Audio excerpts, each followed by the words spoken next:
rahimakumullah. Acara salajengna mangrupikeun tausiah dan doa kebangsaan anu bade didugikeun ku Maulana Habibana Abah Habib Lutfi di Pekalongan. Waktu sinarang tempat mangga di saluas-luasna.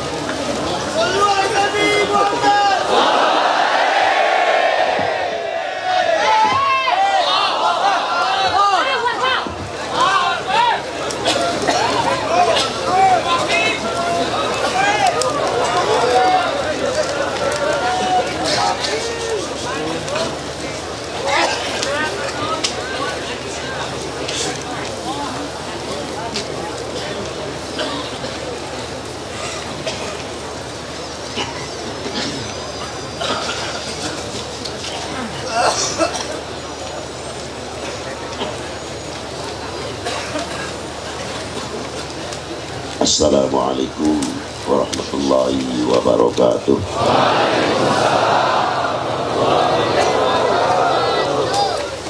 Alhamdulillahil awwalu bila ibtida wal akhiru bila intiha. Jami'us sifatil ulia wal izzati wal kibriya. Wassalatu wassalamu ala imami ahli safa'i wal wafa. Sayyidina wa maulana Muhammadin Qutbil anbiya wal awliya wa khairid dawah likulli saqamin wada rahmatan wa shifa fi sirri wal jila wa ala alihi wa sahbihi madamatil ard was sama' amma ba'du. Ayuha sadatina al-aizza wal fudala yang saya hormati dan wajib saya mencintai para sesepuh, ini sepuh, para alim ulama, khususnya panjenengan sesepuh atau Syekh Wajada sekeluarga dan semua pengasuh pendidik apa yang ada di dalam pengajian ataupun pesantren dan madrasah.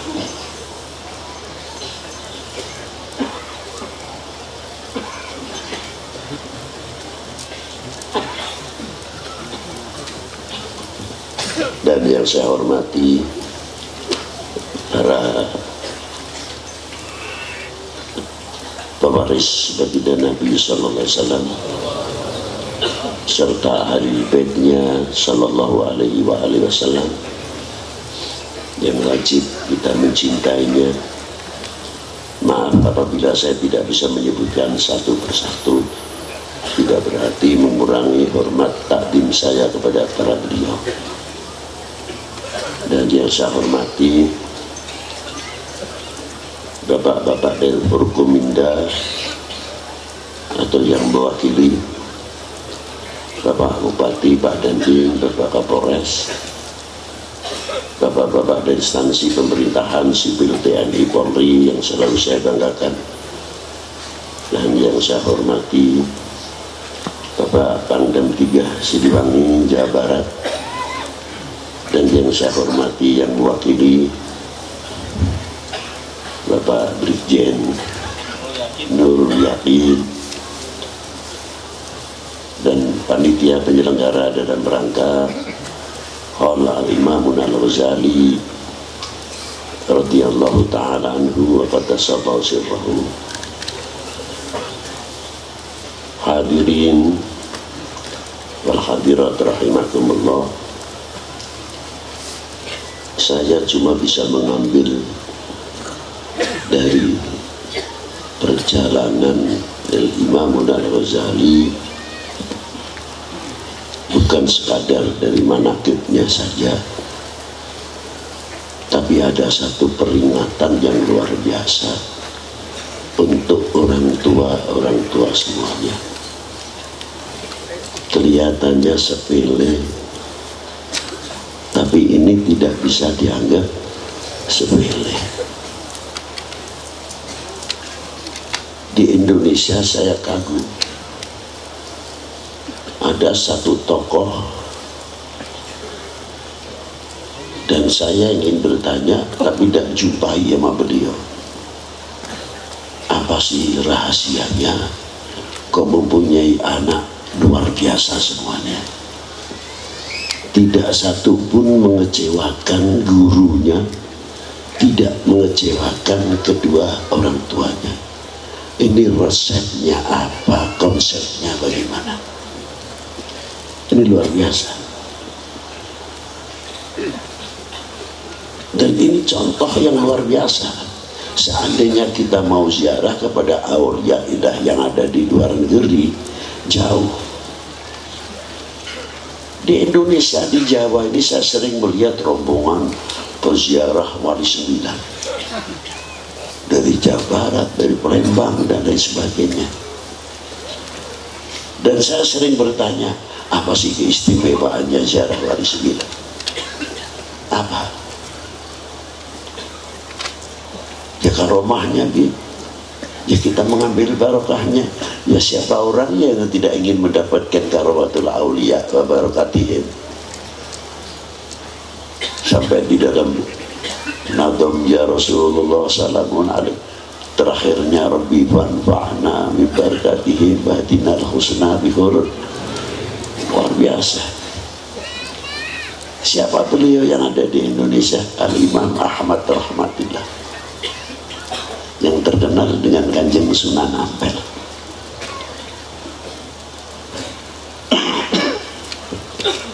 Putra beliau diantara Al-Imamun Al-Hashim atau Maulana Qasim, dikenal Sunan Derajat. Beliau Abul Fuqara wal Masakin wal Aitam wal Aramin, dan bapak pertanian.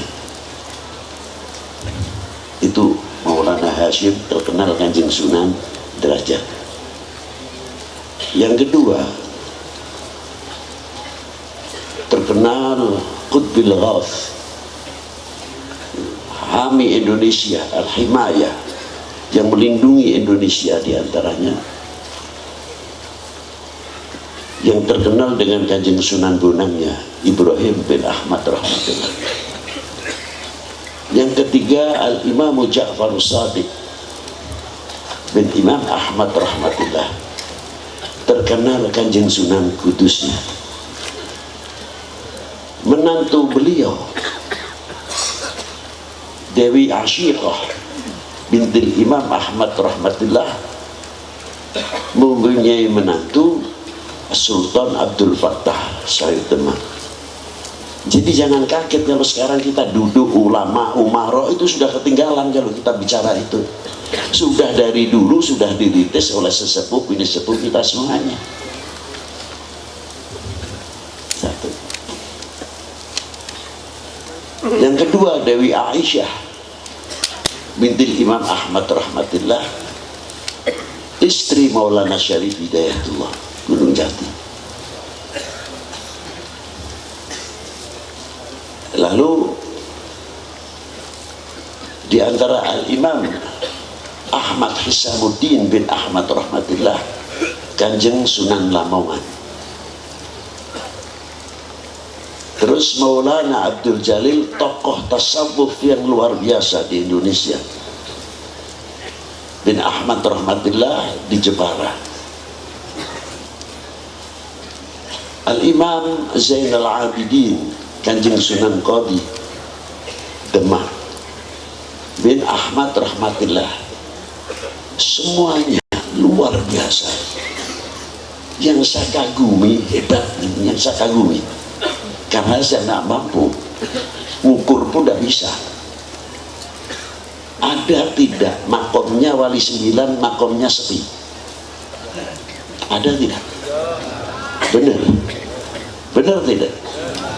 Orang di dalam kubur masih bisa dakwah.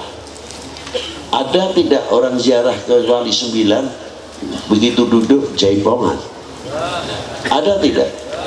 Yang datang terus dangdutan ada tidak? masih dalam kubur masih berdakwah. Coba. Begitu ada yang datang, salamullah ya sada minar rahman ya syakum, ada assalamualaikum ya waliullah dan lain sebagainya ala sunnati Rasulullah sallallahu alaihi wasallam. Nggak ada yang datang ke pintunya, pegang pintunya, padang bulan padange kaya reno, wah itu sekali jalan megelo kata mereka nangtung dina pantona terus ngucapkeun padang bulan baru masih kambuh keneh. Beda itu diantaranya. Tapi yang datang dengan perbedaan-perbedaan, yang satu dikirnya panjang, yang satu dikirnya pendek. Panjang maksudnya lagunya ada la ilaha illallah, la ilaha illallah, serombongan. Yang satu Allah, la ilaha illallah, berarti ngerti di hati.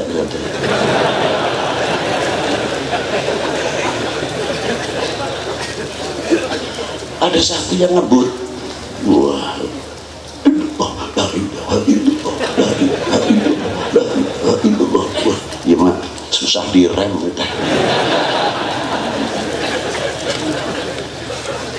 Kelompok sanesnya nyebutin ya latif, ya latif, ya latif, ya latif. Paling itu lain di sallallahu ala Muhammad, sallallahu ala Muhammad. Terus badai lelumpatan we.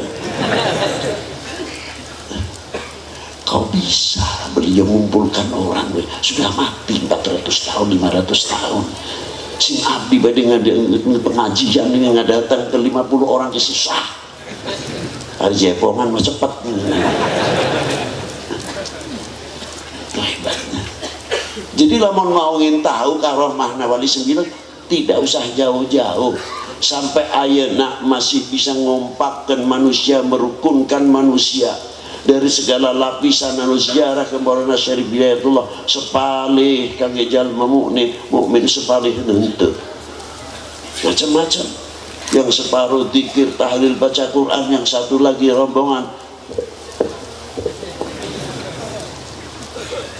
Macam-macam. Luar biasa. Masih bisa mempersatukan umat, masih bisa mempersatukan bangsa. 500 tahun beliau meninggal. Jadi kalau kita melihat beliau itu malu sebetulnya. Malu. Mengapa kita bangsa jadi umat yang mudah dipecah belah? Sedangkan Wali 9 bisa menyatukan umat, menyatukan bangsa. Raja sudah mameren gitu. Leres. Cepat jenengan cek abdi madu kateunya.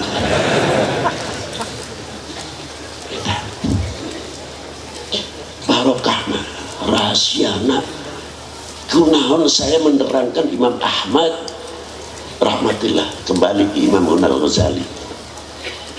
Imam Al-Ghazali ramahnya kalau mendengar nama ulama datang dari mana saja beliau ziarah, mengunjungi. Yang diminta cuma satu,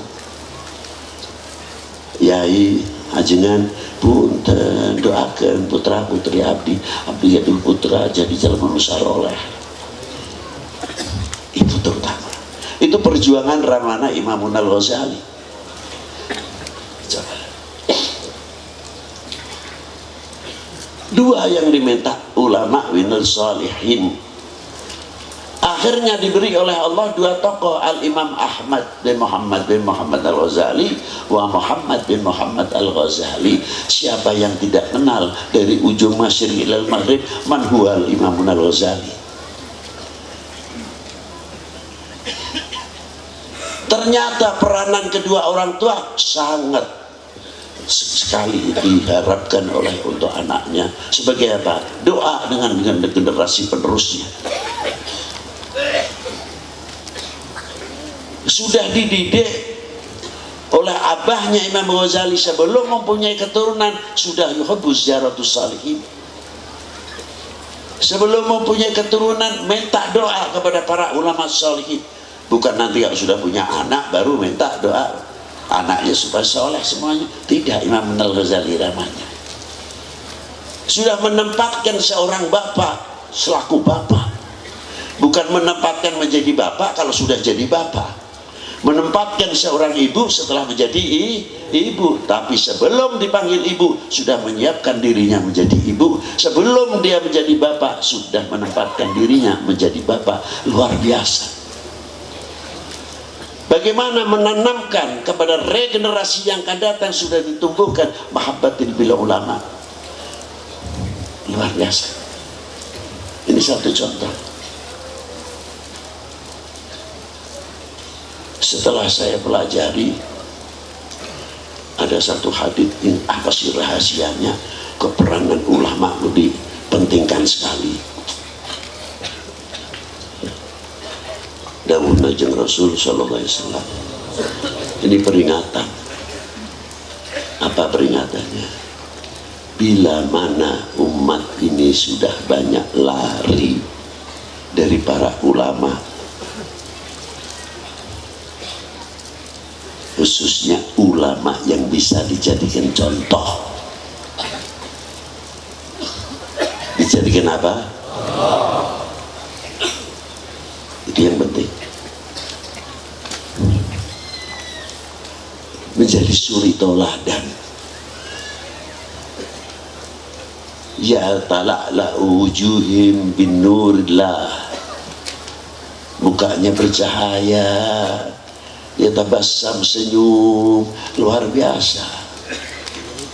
Ninggal perahu panah tidak takut. Faziyadatul mahabbah, luar biasa. Pemersatu umat, pelindung umat. Apabila umat ini sudah lari dari ulama tersebut, apa yang akan terjadi? 3 hal. Yang 2 saya tidak akan menyebutkan. Yang pertama saja, ini bahayanya besar soalnya. Rafa'ullahul barokah, diangkat barokah oleh Allah Ta'ala. Kalau yang 2, yang ketiga menakutkan. Ini aja dulu. Dampak daripada yarfa'ullahul barokah apa? Buminya ikut panas. Sebab manusianya sudah panas. Barang kalau panas itu mudah pecah, mudah dibentur-benturkan. Si A sarang si A dakur, B sarang B dakur, B sarang A, terus berputar, digoyang terus. Sebab akibat dari lari dari ulama. Dampak daripada itu buminya pun ikut panas, pohon-pohonnya pun ikut panas. Jangan dikira tidak. Dulu waktu saya main kecil-kecilan di kebun, bakar ilalang saja itu setengah mati padahal kering. Bakar diduruk, nyala sebentar mati lagi. Apalagi yang hijau. Sekarang yang hijau saja dibakar mudah, apalagi yang kering. Karena apa? Yarfa'ullahul barokah. Putus tali silaturahmi, putus sesama kita kasih sayang. Yang ada sebagian diantaranya oleh kita sendiri saling mencacat, saling mencaci, saling merendahkan. Inilah kalau sudah yarfa'ullahul barokah. Maka dari itu, kalau hal yang demikian, diantaranya apa? Sudah yarfa'ullahul barokah karena mahabbah kita melentur. Cinta kita kepada Allah Ta'ala, cinta kita kepada baginda Nabi Sallallahu Alaihi Wasallam, cinta kita kepada para ulama, cinta kita kepada para habaib, cinta kita kepada para sholihin mulai kurang. Cinta kita lagi kepada tanah airnya semakin merosot. Tapi tadi abdi bangga, senajan kau awitna, laguna pan gitunya. Kamu buru-buru tuh dikritik ya teguh alit. Sebetulnya kalau mau melakukan kebangsaan, berdirikan dahulu dengan duduk yang tegak. Apa sih rahasianya lagu kebangsaan? Coba saya mau tanya. Apa Pak? Kelihatannya sepele loh ini. Asal nangtung. Semua bangsa, semua negara mempunyai lagu kebangsaan. Dikira apa? Coba apa di antaranya?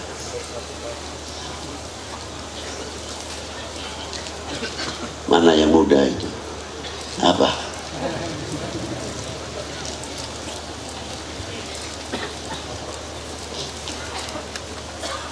Ini lagu kebangsaan itu ada dua hal.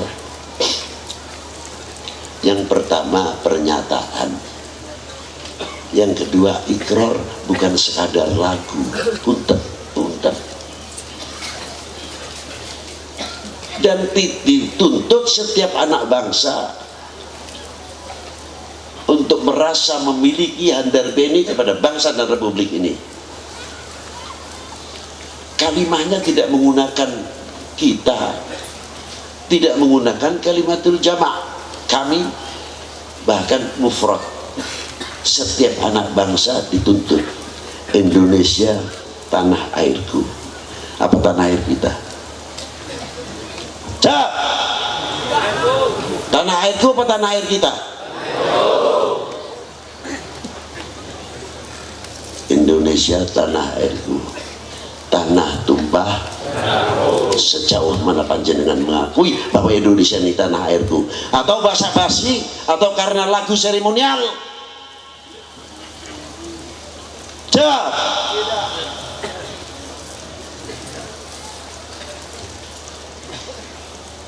Mestinya ketika kita melakukan Indonesia tanah airku, ya tanah airku, amanat minallahi ta'ala, tanah air ini pemberian dari Allah subhanahu wa ta'ala. Kalau kita sudah merasakan bahwa tanah air ini amanat dari Allah subhanahu wa ta'ala, bagaimana cara menjaga amanat dari Allah ta'ala? Sebagai bukti syukur terima kasih kita kepada Allah ta'ala.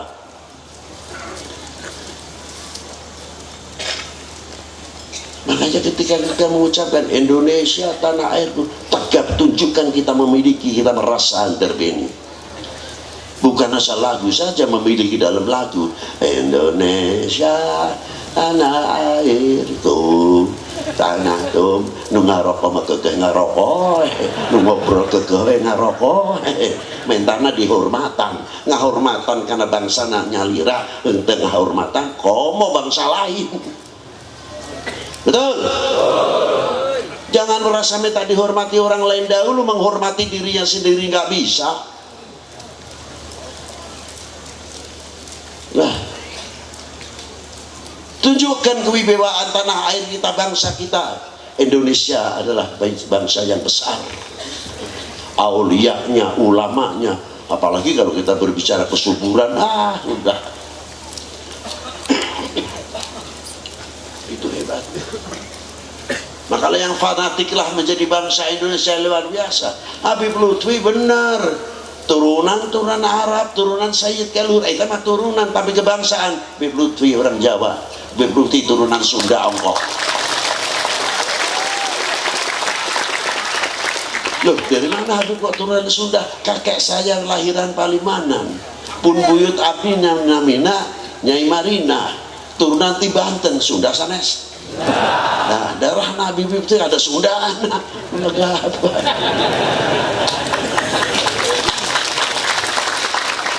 Punten ya punten jenderal. Habib Lutfi orang Indonesia, bangga saya. Loh, itulah keturunan Arab, oke saja, mau turunan Cina kayak mau turunan Jawa, mau turunan India, mau apa, tapi lahir kita, nenek moyang kita lah di Indonesia adalah orang Indonesia. Itu paham betul. Nah, maka dari itu ini satu contoh pada gimana kita mencintai. Nanti kalau sudah mencintai bangsa ini, tanah air ini, nanti kita akan berubah sendiri.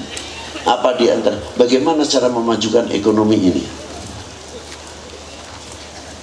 Bangun dulu kecintaannya kepada bangsa dan tanah airnya. Bangun dulu kecintaannya hasil bumi, karya hasil bumi Indonesia. Jambunya sudah wayahna dirobah. Jangan sampai pakai nama orang lain, takut kalau tidak laku. Tak lahirna di Bogor, lahirnya jambu eta meureun di Sukabumi, jambu Sukabumi, ulah jambu Bangkok atau.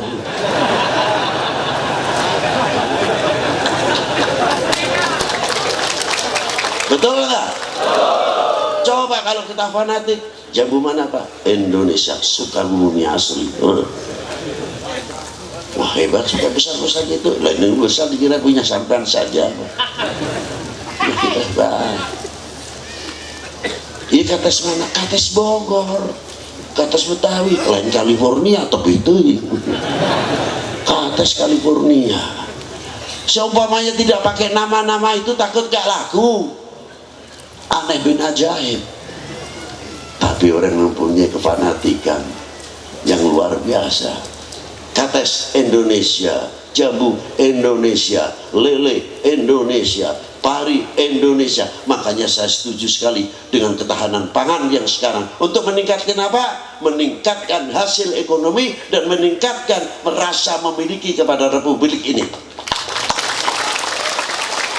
Apalagi akan dibangun koperasi-koperasi merah putih. Wah, ini kebangkitan yang luar, mestinya harus kita bangga. Nah, inilah kita kembali satu hadis itu tadi Nabi.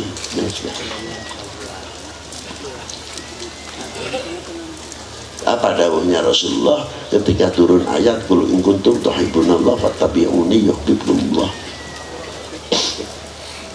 Rasulullah ditanya oleh sahabatnya, ya Rasulullah, sejauh mana kita dikategorikan orang yang beriman? Dijawab oleh Rasulullah, selagi engkau mencintai Allah. Selanjutnya, ya Rasulullah, selagi engkau mencintai segala para utusannya, mengikuti tarekohnya, mengikuti sunnahnya. Kaitannya sama dunia tasawuf luar biasa. Yang pertama, mahabbah diutamakan, mengikuti tarekohnya, sunnahnya. Kalau orang mencintai sesuatu dengan baik, menjalankan sholat sunnah dan sebagainya, tidak terlalu banyak mengharapkan upah, tapi cintanya tambah cinta, semakin menjalankan sunnah Nabi semakin tambah mahabbah. Bukan tanya pahalana naon ieu teh. Ya baca Yasin, insyaallah rezekina 40 dinten, rezekina teu kurang-kurang. Prak dibaca 40 dinten teu meunang hasil naonan. Disalahkanna Yasin. Teterak cenah. Tidak mempan katanya. Lente yang tidak mempan. Lah itulah. Tapi kalau mahabbah, sulit untuk membuka aib orang yang dicintainya. Lebih-lebih ke istrinya, kekurangan istrinya, kekurangan suaminya. Ada kekurangan, tidak mungkin suami akan menceritakan keburukan, kejelekan istrinya. Sebaliknya, istrinya tidak mungkin akan menceritakan kekurangan suaminya. Karena apa? Al-mahabbah luar biasa. Saling mengangkat, saling menutupi, artinya saling menasehati, bukan menutupi. Tapi menutupi di sini saling menasehati. Ini al-mahabbah luar biasa.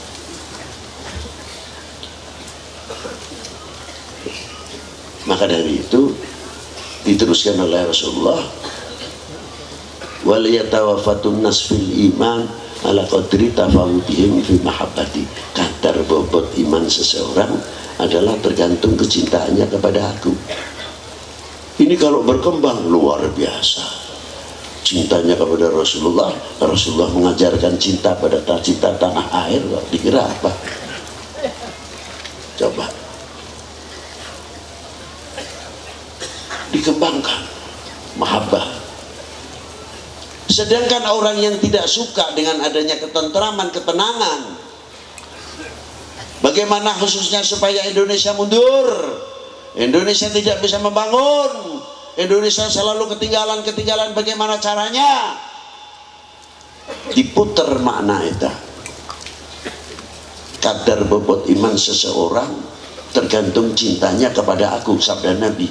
Wah, ini kalau begini nanti imannya kuat semakin tambah. Diputar balikan. Berarti kalau mau menghancurkan umat beragama khususnya Islam, kurangi kecintaannya kepada tokoh agama, kurangi kecintaannya kepada para ajenan pewaris Nabi, kurangi kecintaannya kepada para habaib, baru umat itu bisa dibentur-benturkan. Yang kedua, bagaimana caranya menggoyahkan pemerintah ini supaya kurang mencintainya tanah airnya kepada pemerintahnya? Bikin kalau ada satu oknum, orbitkan. Supaya apa? Supaya tambah tidak percaya.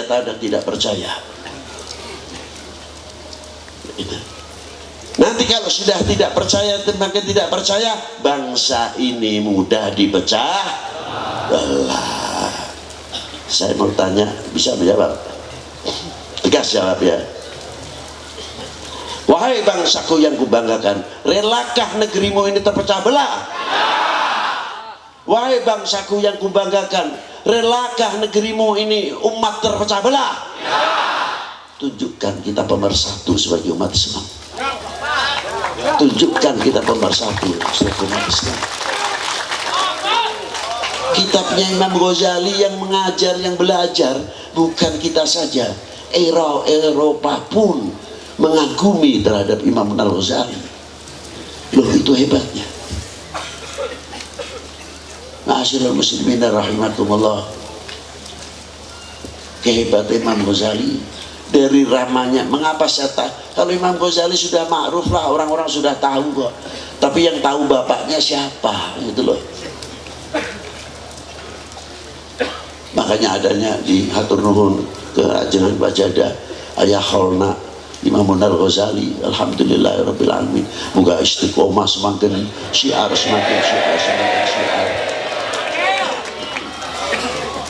Itulah diantaranya. Sedikit Pak, apa yang namanya khol itu harus orang besar? Tidak. Yang namanya kholi, kedua orang tua kita sudah tidak ada. Jangan salah paham. Likulli khaulin, setiap tahun undang tetangga 5 orang atau 10, bagaimana rezekinya. Sebelum dihauli, rombongan ziarah yasinan ke makomna, diinget-inget jasana. Kayak apa dulu capeknya orang tua. Ya sekarang Sukabumi terus jadi kawas kapungkur tahun-tahun yang sudah. Kayak apa, listrik belum masuk desa, musim hujan, musim kemarau, halodo. Bagaimana bapak ibu kita bawa sayuran, bawa buah-buahan ke pasar, berebut waktu. Untuk siapa? Untuk anaknya, untuk putra-putrinya. Walaupun tertinggal di dalam pengetahuan agama dan pengetahuan umumnya, tapi bapak ibu kita tidak mengharapkan anaknya sama dengan dirinya. Pasti kedua orang tua mengharapkan jangan sampai saya ini sudah kebablas bodoh, jangan sampai anak-anak kita begitu. Itu perjuangan orang tua. Yang di pesantren membawa amanat, bagaimana setiap bulan dapat dari orang tuanya. Apa terima kasih kita kepada kedua orang tua yang menafkahi kita? Dan nanti setelah kita pulang dari pesantren membawa amanat, mengecewakan gurunya, mengecewakan kedua orang tuanya atau tidak?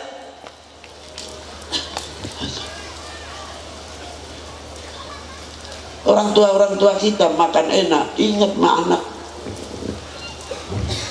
Ibu-ibu tuh terkadang, maaf ibu, presmanan terang karena jauh atau apel ya maka seneng incu abdi di butel tisu teteh. Ingat di bumi, ingat di rumah. Kalau saya sih masuk saja, penting. Ibu kita tidak, bapak kita tidak. Itu hebatnya. makan yang enak selalu kepada anak-anaknya ya. Kita coba kalau punya rezeki, belikan apalah kesenangan ibu, kesenangan bapak. Mbak ngaturkan, iya bu ngaturkan. Aduh tong, kamu rezeki belum seberapa kok sudah sama orang tua begini. Wah doanya luar biasa orang tua. Hanya sebungkus nasi atau kesenangannya. Itu orang tua. Makanya ketika kita ziarah kepada kedua orang tua, apa yang setelah kita ucapkan? Setelah membaca Yasin dan tahlilnya, pernah tidak kita mengucapkan, dipegang lisannya, Pak, doakan Pak, saya Bapak kabundut, Bapak meninggal, saya belum bisa membahagiakan, Bapak belum bisa mampu membahagiakan Ibu, doakan Pak, doakan Mak, ya Pak. Bagaimana caranya? Membangun kerukunan keluarga, tidak pecah belah. Itu bagian daripada buah khol-kholi kedua orang tua. Bagaimana kepada para ulama yang begitu pengaruhnya, bagaimana siang malamnya tidak pernah tinggal tahajud, doanya untuk umat luar biasa. Nah inilah daripada khol. Sekali lagi, jadi kalau kita kagum kepada Imam Ghazali, kita hayo ingat kepada kedua orang tuanya Imam Al-Ghazali, bagaimana perjuangannya untuk membesarkan anak-anaknya menjadi Ghazali kecil, sehingga dengan berkatul khol ini akan melahirkan Ghazali yang luar biasa cintanya kepada Allah Ta'ala, kepada baginda Nabi SAW. Nah itu tadi, kita takut kepada hadis itu.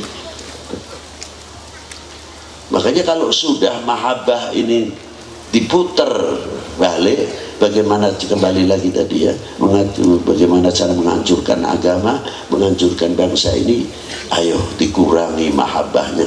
Moga-moga kita semuanya tidak terpengaruh. Sekali mahabbah adalah mahabbah, sekali cinta adalah cinta yang tidak bisa kita digoyangkan demi Allah, karena Allah dan Rasulnya Sallallahu Alaihi Wasallam. Sekian yang bisa saya sampaikan.